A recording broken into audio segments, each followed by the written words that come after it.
Hello everyone.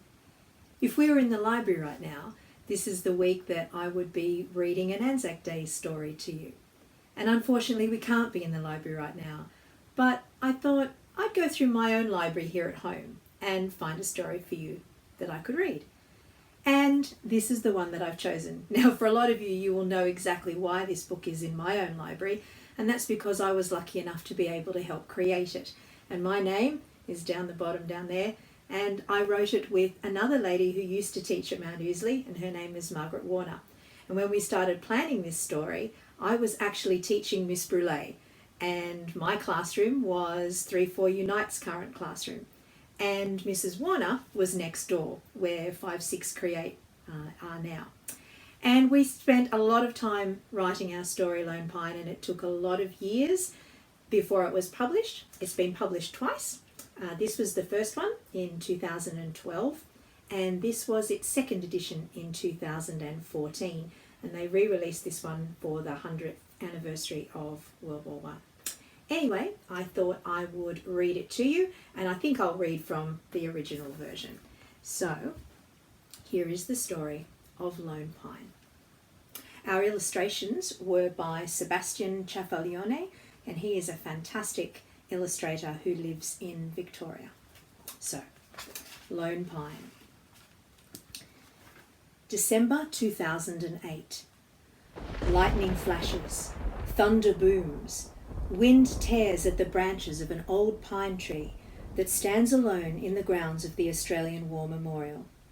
Pine cones lie scattered across the ground.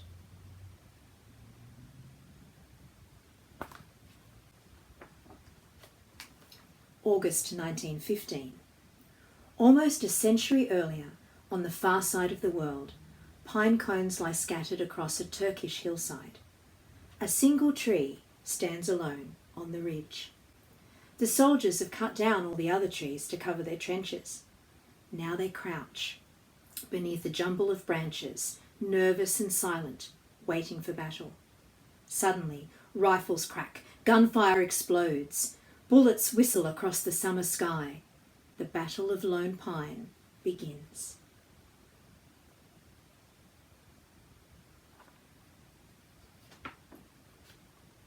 The fighting is fierce.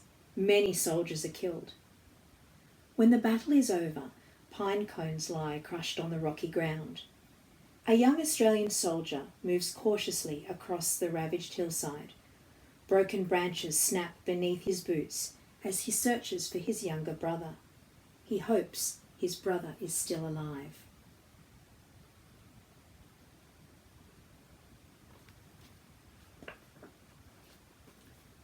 The soldier looks down. He stoops and plucks a pine cone that is still clinging to a branch.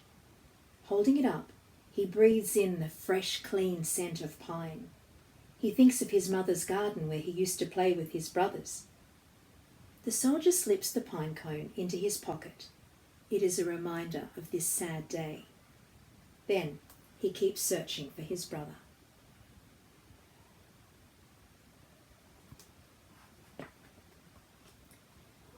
In an Australian town, an anxious mother waits beside the letterbox.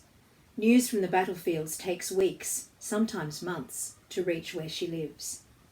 At last, a parcel arrives. The mother recognises the handwriting and her heart skips a beat.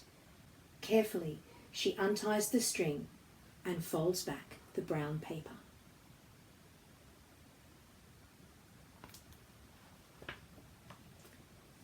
Inside the parcel is a pine cone. She holds it up. Its scales feel rough against her fingers. She inhales the scent of distant places, and she knows that her son once held this same cone in the palm of his hand. Gently she slips the pine cone into a drawer where it will stay safe.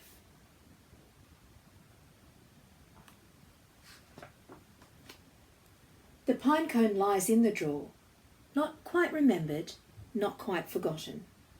One day the mother opens the drawer. She picks up the pine cone and thinks of her 3 soldier sons. 2 have returned, but her youngest never will. As she turns the pine cone around in her fingers, several pale brown seeds float down to the floor.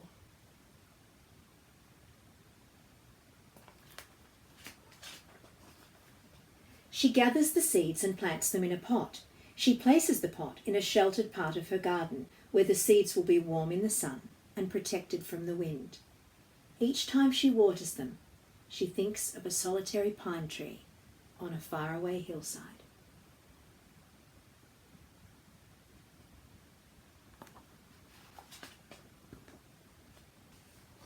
One morning, a few weeks later, the first tender green shoots appear. Before long, 3 saplings start to grow, their stems reaching for the sun. 2 of them grow steady and strong. But the needles on the 3rd sapling turn brown. They wither and drop to the ground. The 3rd sapling does not survive.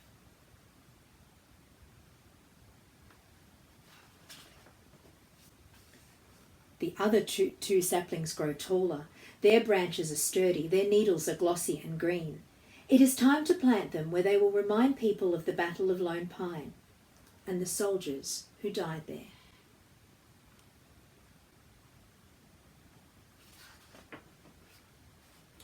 January 1930. The soldier's mother takes one of the trees to the railway station and sends it to Inverell, the town where her sons grew up. A few days later, the people watch as a gardener plants her tree in the town's main park. Then they place a plaque at its base in remembrance of her son who died.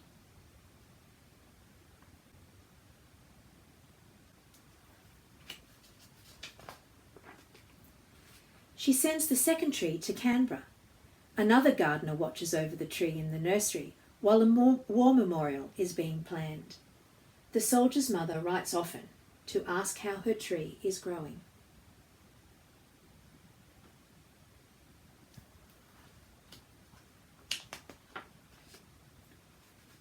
October 1934.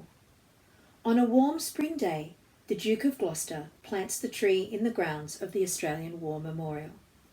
That afternoon, the sky turns dark. Lightning flashes, thunder booms, wind tears at the branches of the young pine tree.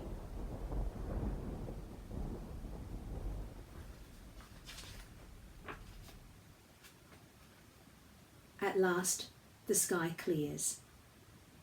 The years pass.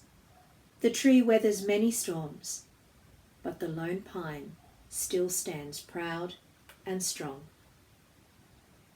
lest we forget. And that's the story, the true story of the lone pine.